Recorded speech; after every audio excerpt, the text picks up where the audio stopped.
सध्या लोकसभेची निवडणूक अंतिम टप्प्यात आली आहे। ही निवडणूक अनेक अंगांनी चर्चेत राहिली। महाराष्ट्रात दोन प्रादेशिक पक्ष फुटल्यानंतरची ही पहिलीच मोठी निवडणूक आहे। अशा परिस्थितीत नेत्यांचं शक्ती प्रदर्शन, कार्यकर्त्यांचं संख्याबळ आणि युती आघाडीतील घटक पक्षांची ताकद ही यंदाच्या निवडणुकीतील केंद्रस्थानी होती। मात्र हे सगळं असतानाही काही नेत्यांची आक्रमक भाषणंही चर्चेचा मुद्दा राहिली।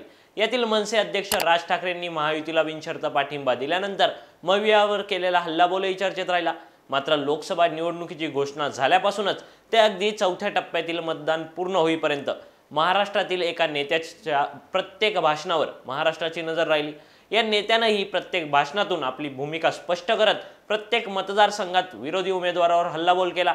अनेकदा मतदारांना भावनिक न होण्याचं आवाहन केलं आणि शरद पवारांच्या बालेकिल्ल्यात त्यांनाच आव्हान देण्याचं धाडस दाखवलं। तो नेता म्हणजे अर्थातच महाराष्ट्राचे उपमुख्यमंत्री अजित पवार। यंदाच्या निवडणुकीत अजित पवारांचा रौद्रावतार अनेकदा दिसून आलाय, पण अजित पवारांचा अँग्री यंग मॅन नेमका का झालाय याचीच काही कारणं आपण या व्हिडिओतून जाणून घेणार आहोत। नमस्कार, मी प्रणव ढमाले, तुम्ही पाहताय फॉर द पीपल न्यूज। पुढे जाण्यापूर्वी आपण आमच्या चॅनलला सबस्क्राइब करा, लाईक व फॉलो जरूर करा। पोस्ट ग्रॅज्युएट डिग्री कोर्सच्या माध्यमातून परिपूर्ण राजकीय नेतृत्व घडवणारं आणि प्राध्यापक राहुल कराड यांच्या संकल्पनेतून साकारलेलं भारतातील पहिलं institute MIT school of government presents जागर लोकशाहीचा। एक घाव दोन तुकडे ही अजित पवारांच्या राजकारणाच्या अगदी सुरुवातीपासूनची पद्धत आहे। अजित पवार विरोधकांवर निशाणा साधताना कधी काय बोलतील याचा नेम लागत नाही। अनेकदा अजित पवारांनी केलेल्या विधानांच्या ब्रेकिंग न्यूज होत असतात, तशाच यावेळी झाल्या। महायुतीच्या उमेदवारांसाठी घेतलेल्या प्रचार सभेत अजित पवारांनी प्रतिस्पर्धी उमेदवाराबाबत धमकीची भाषा केली। मावळ लोकसभा मतदारसंघातून श्रीरंग बारणेंचा प्रचार करताना अजित पवारांनी कार्यकर्त्यांना दम दिला, तर नगर, बीड आणि शिरूरमध्ये जात अजित पवारांनी थेट प्रतिस्पर्धी निलेश लंके, बजरंग सोनवणे आणि अमोल कोल्हे यांना खुलं आव्हान दिलं। विशेष म्हणजे शिरूरमध्ये केवळ अमोल कोल्हेंवर निशाणा साधत अजित पवार थांबले नाहीत, तर शिरूर विधानसभेचे राष्ट्रवादी काँग्रेस शरदचंद्र पवार पक्षाचे आमदार अशोक पवार यांना अजित पवारांनी थेट पुढच्या विधानसभेला कसं निवडून येतो तेच बघतो असं म्हणत ओपन चॅलेंज दिलं। शिरूर लोकसभा मतदारसंघाचे विद्यमान खासदार आणि मवियाचे उमेदवार अमोल कोल्हेंवर टीका करताना अजित पवारांनी बिबट्यामुळे कुत्रा राहिला नाही म्हणून बिबट्या माणसावर हल्ला करू लागला, बिबट्यासमोर कोल्हेला सोडा असं म्हणत अमोल कोल्हेंना टोला लगावला।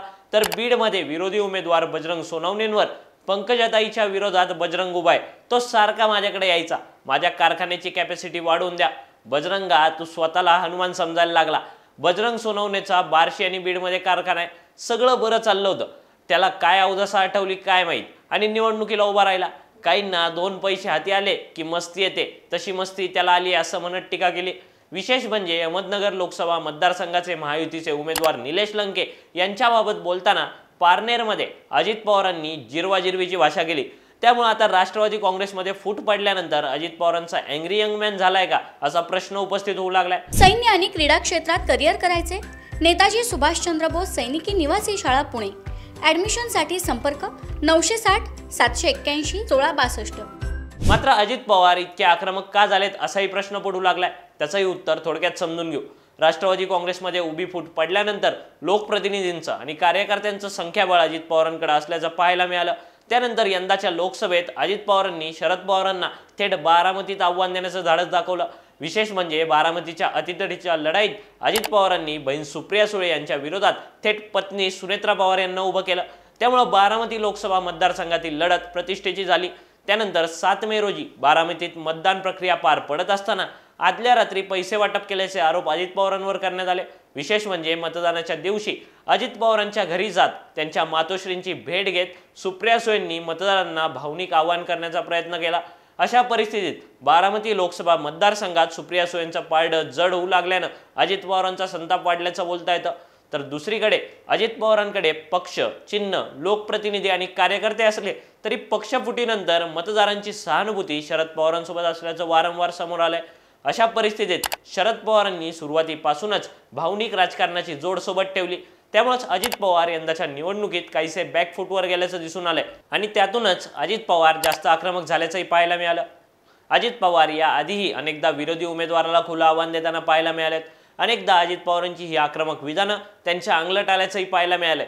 पण त्यावेळेच्या आणि सध्याच्या निवडणुकीत एक प्रमुख फरक आहे, तो म्हणजे निष्ठेचा।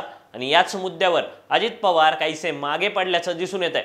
असो, नेमकं कोणत्या कारणामुळे अजित पवार अधिकचे आक्रमक झालेत? तुमचं मत खाली दिलेल्या कमेंट बॉक्समध्ये कळवा. व्हिडिओ आवडला असेल तर लाईक करा आणि अशाच आणखी नवनवीन व्हिडिओजसाठी फॉर द पीपल न्यूजला सबस्क्राईब करायला विसरू नका.